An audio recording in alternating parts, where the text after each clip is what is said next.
right way. You just can't do it on your own terms. We're a country of law and order. It's not chaos here. Go somewhere else for that. The problem with the Iran deal is not whether or not they're complying, but the fact that it's a bad deal. It really does not achieve the objective. We now know that Russian bombers got just 36 miles off the coast of Alaska for a second night in a row. This used to be commonplace during the Cold War. UC Berkeley has forcibly canceled her lecture. No, I'm definitely giving the speech. What are they going to do, arrest me? They canceled it because they don't want to hear her. We may disagree with people, but the thing on our side, we don't use violence. We need more free speech, not less. It's a father desperate to save his child, dropping that infant out of a second-floor window in Georgia, where you can see the firefighter below opening his arms, catching that little boy, saving his life.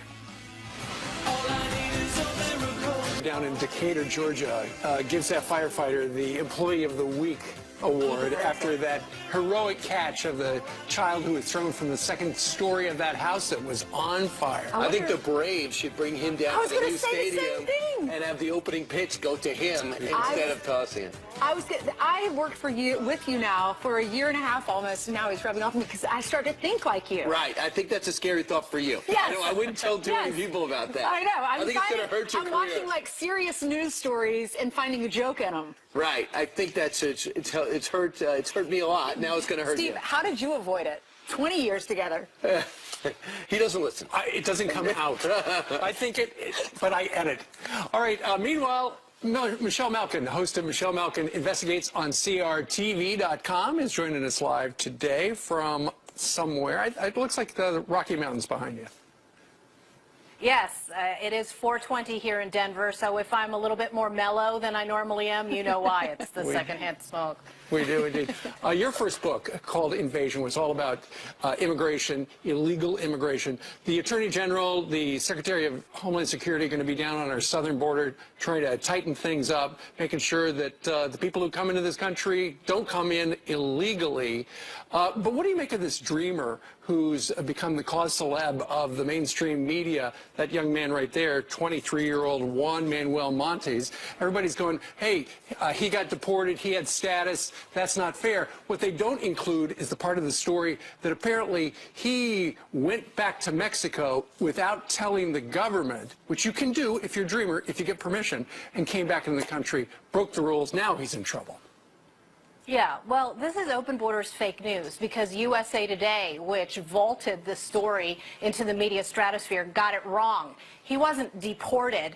His status granted to him by Obama by executive fiat expired because, as you say, Steve, he gave up that status when he broke the law again. And here's the thing. The Trump administration and Jeff Sessions are finally making it clear to the millions of people who are here illegally that our laws on the books, and there are copious numbers of them, I documented them thoroughly in Invasion in 2002, are not a cafeteria menu. You do not get to pick and choose which ones to follow or not, and then get all up in arms when you're finally caught and the law is enforced. You know, so interesting seeing General Kelly as Homeland Security Secretary, the first non-lawyer. He talks like a law enforcement person, and he just almost dares you to put politics into his philosophy. He's like, I'm worried about drugs, I'm worried about terrorists. Any problems with that, change the law. I love it. Yeah, that's right. One of the big myths of the Open Borders propaganda machine, and of course it is that machine that keeps vaulting every one of these so-called dreamers into the public eye to milk and gain sympathy and emotion.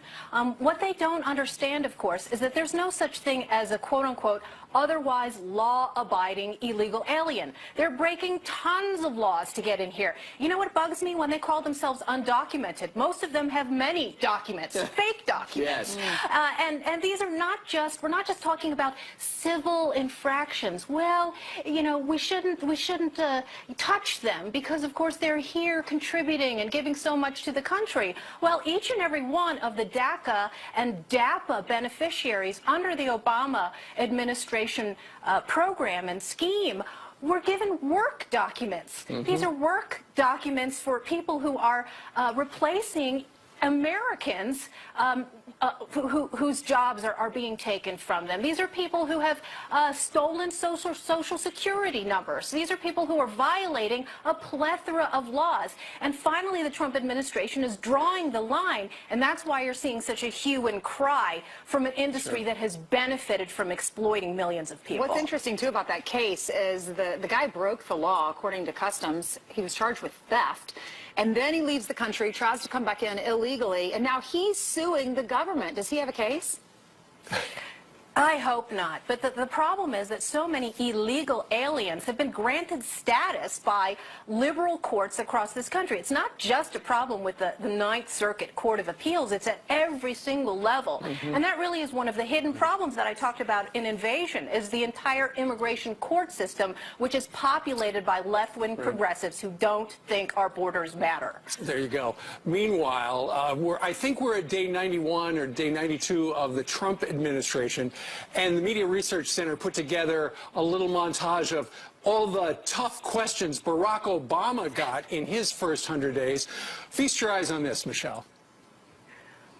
This morning, a new dawn, a new face from a new generation. We've got Barack Obama as our president and Michelle Obama as our first lady. We're all immensely proud. I think he's off to a good start. I was blown away by President Obama's grasp of the subject. He just wanted to let the American people know, I'm on the job, I'm doing what you elected me to do, and I've got a plan. He's had more success in this first 100 days than I expected. During these first 100 days, what has surprised you the most about this office, enchanted you the most about serving in this office, humbled you the most, and troubled you the most? Now, let me write this down.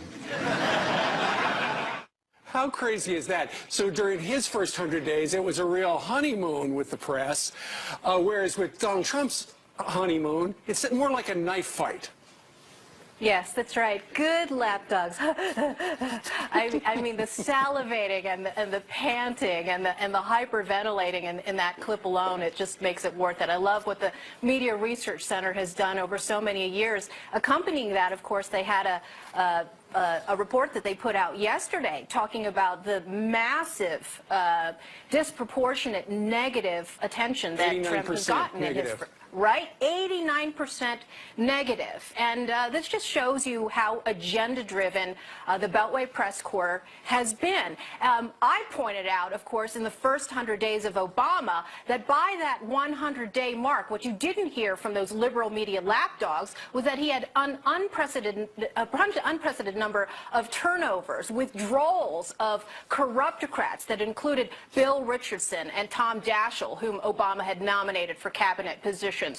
He had filled less than half of the positions needed to gain approval by the Senate, and he had a Democratic Senate majority. But no, instead you got some enchanted evening questions from the journalists. But I would say this. The president's been very slow in filling up his slots that don't need a nomination. He wanted to get repeal and replace in place. It's not. He wanted to get $1 trillion incentive plan out there to stimulate the economy. It's not there. But he does have Judge Gorsuch there. He can point to hard and fast improvements when it comes to the border. Jobs. So yeah, and so far the economy seems to be pretty strong. So it's a mixed thing. You can honestly, you don't need to be a cheerleader. You could be an analyst and ask good questions. Yeah. That's right. It is certainly a mixed bag. There are a number of obviously, the Obamacare 2.0 Rhino Care debacle is a stain over the past 100 days.